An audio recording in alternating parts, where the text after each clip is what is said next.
So here is an overview of the Dueling Historians SAQ, the one on identity that has an A and a B part to it.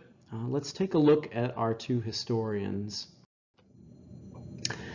So in our first excerpt from Gordon Wood, Empire of Liberty, he starts off admitting that Americans weren't a nation, at least not in the nation sense that was understood in Europe.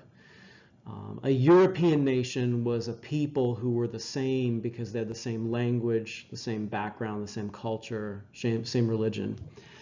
But as Wood points out, America was a diverse society and much more diverse than European nations. And he says, interestingly enough, Americans didn't celebrate that. They didn't go, yay, we're Americans because we're diverse.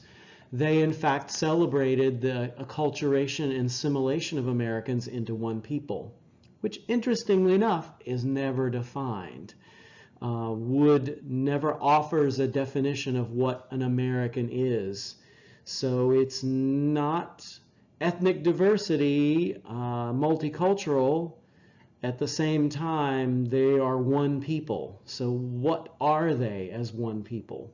He doesn't say.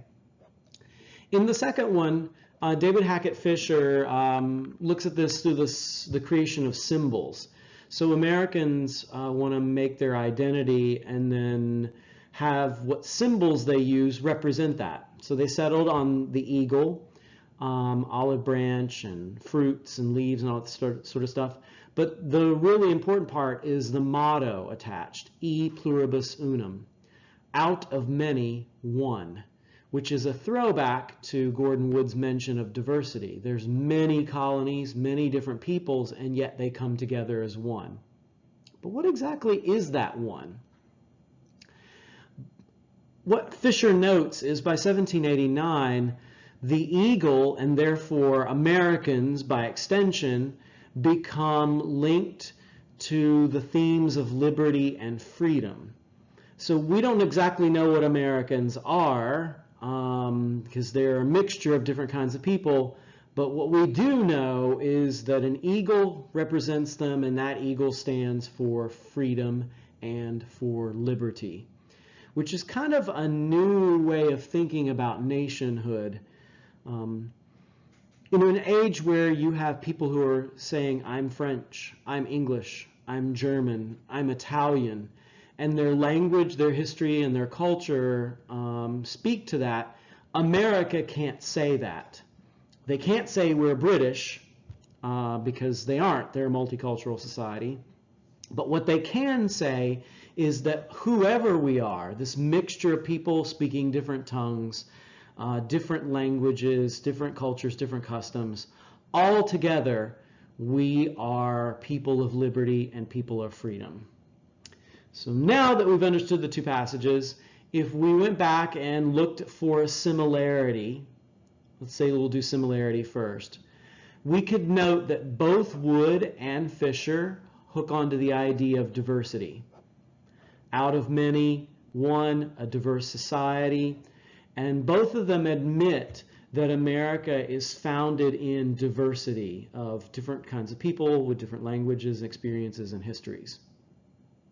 A difference that you could point to in their passages would be that Wood, while he's talking about the invention of nationhood and one people for Americans, not a multicultural story at all, but one of assimilation into one people, he doesn't really attach any symbols to that.